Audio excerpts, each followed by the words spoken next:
प्रिय मित्रों, कौरवों ने विराटनगर पर आक्रमण इसलिए किया क्योंकि उन्हें लगता था कि पांडव विराटनगर में छुपे हैं। विराटनगर पर हमला करने के बाद पांडव अपने आप बाहर आ जाएंगे और जैसे ही वे दिखाई देंगे तो उनको दोबारा फिर 12 वर्ष का वनवास भुगतना पड़ेगा और 1 वर्ष का अज्ञातवास भी भुगतना पड़ेगा। सुशर्मा राजा विराट का शत्रु था। इस अवसर का लाभ उठाने के लिए और अपना पुराना बैर चुकाने के लिए उसने भी आक्रमण किया। कीचक के वध की सूचना आंधी की तरह चारों ओर फैल गई। वास्तव में कीचक बड़ा पराक्रमी था और उससे त्रिगर्त के राजा सुशर्मा तथा हस्तिनापुर के कौरव आदि डरते थे। कीचक की मृत्यु हो जाने पर राजा सुशर्मा और कौरवों विराट नगर पर आक्रमण करने के उद्देश्य से उन्होंने एक विशाल सेना गठित कर ली। कौरवों ने सुशर्मा को पहले चढ़ाई करने की सलाह दी। उनकी सलाह के अनुसार सुशर्मा ने उनकी सलाह मानकर विराट नगर पर धावा बोलकर उस राज्य की समस्त गौओं को हड़प लिया। इससे राज्य के सभी ग्वालों ने राजसभा में जाकर गुहार लगाए, हे महाराज, त्रिगर्त के राजा सुशर्मा हमसे सब गौओं को छीनकर अपने राज्य में लिए जा रहे हैं। आप हमारी शीघ्र रक्षा करें। उस समय सभा में विराट और कंक आदि सभी उपस्थित थे। राजा विराट ने निश्चय किया कि कंक, बल्लव, तंतिपाल, ग्रंथिक तथा उनके स्वयं के नेतृत्व में सेना को युद्ध में उतारा जाए। उनकी इस योजना के अनुसार सबने मिलकर राजा सुशर्मा के ऊपर धावा बोल दिया। छद्मवेशधारी पांडवों के पराक्रम को देखकर सुशर्मा के सैनिक अपने अपने प्राण लेकर भागने लगे। सुशर्मा के बहुत उत्साह दिलाने पर भी वे सैनिक वापस आकर युद्ध करने के लिए तैयार नहीं थे। अपनी सेना के पैर उखड़ते देखकर राजा सुशर्मा भी भागने लगा, किंतु पांडवों ने उसे घेर लिया। भीम ने लात घूंसों से मार मार कर उसकी हड्डी पसली तोड़ डाली। सुशर्मा को अधमरा करने के बाद बल्लव यानी भीम ने उसे उठाकर पृथ्वी पर पटक दिया। भूमि पर गिरकर वह जोर जोर चिल्लाने लगा। भीमसेन ने उसकी एक न सुनी और उसे बांधकर युधिष्ठिर के समक्ष प्रस्तुत कर दिया। सुशर्मा के द्वारा दासत्व स्वीकार करने पर धर्मराज युधिष्ठिर ने उसे छोड़ दिया। इधर दूसरी ओर से कौरवों ने विराट नगर पर हमला बोल दिया। प्रजा राजसभा में आकर रक्षा के लिए गुहार लगाने लगी, किंतु उस समय तो महाराज चारों पांडवों के साथ सुशर्मा से युद्ध करने चले गए थे।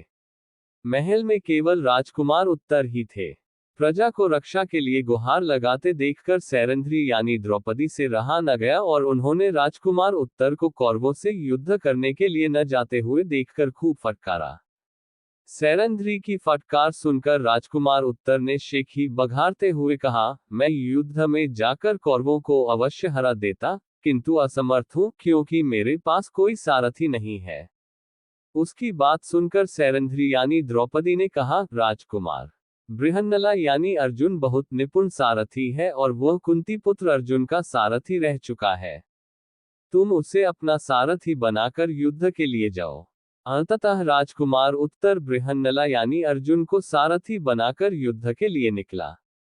उस दिन पांडवों के अज्ञातवास का समय समाप्त हो चुका था तथा उनके प्रकट होने का समय आ चुका था।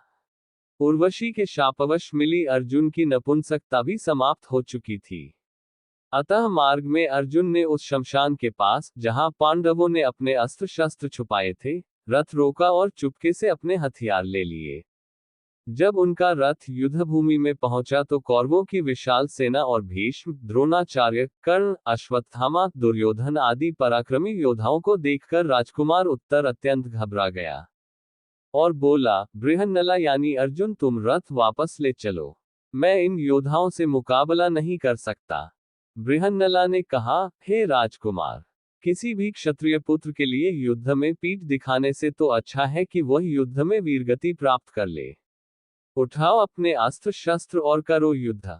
किंतु राजकुमार उत्तर पर बृहन्नला के वचनों का कोई प्रभाव नहीं पड़ा और वह रथ से कूदकर भागने लगा। इस पर अर्जुन बृहन्नला यानी अर्जुन ने लपक कर उसे पकड़ लिया और कहा, राजकुमार, भयभीत होने की आवश्यकता नहीं है। मेरे होते हुए तुम्हारा कोई भी कुछ नहीं बिगाड़ सकता। आज मैं तुम्हारे समक्ष स्वयं को प्रकट कर रहा हूं।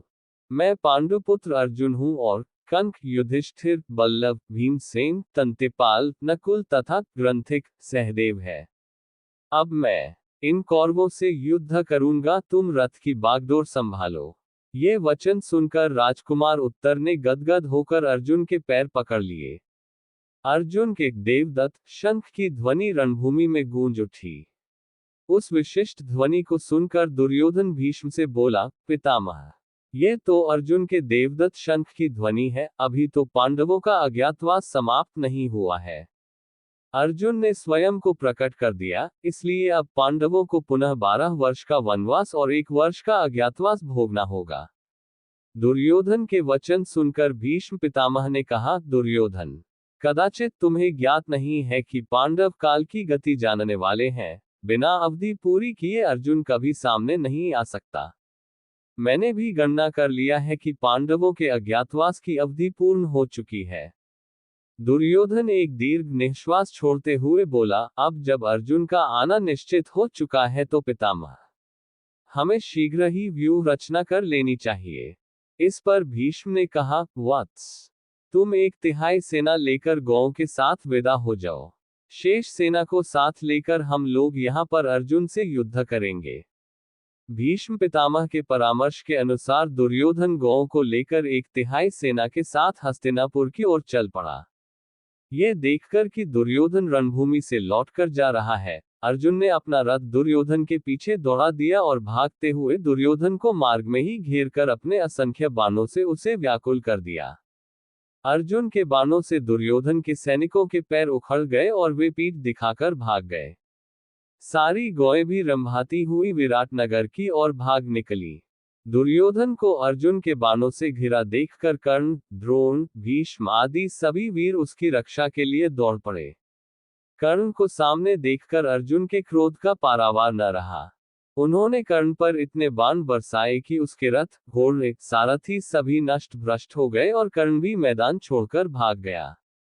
कर्ण के चले जाने पर भीष्म और द्रोण एक साथ अर्जुन पर बाण छोड़ने लगे, किंतु अर्जुन अपने बाणों से बीच में ही उनके बाणों के टुकड़े टुकड़े कर देता था। अंततः अर्जुन के बाणों से व्याकुल होकर सारे कौरव मैदान छोड़कर भाग गए। कौरवों के इस प्रकार भाग जाने पर अर्जुन भी विजयशंख बजाते हुए विराटनगर लौट आए।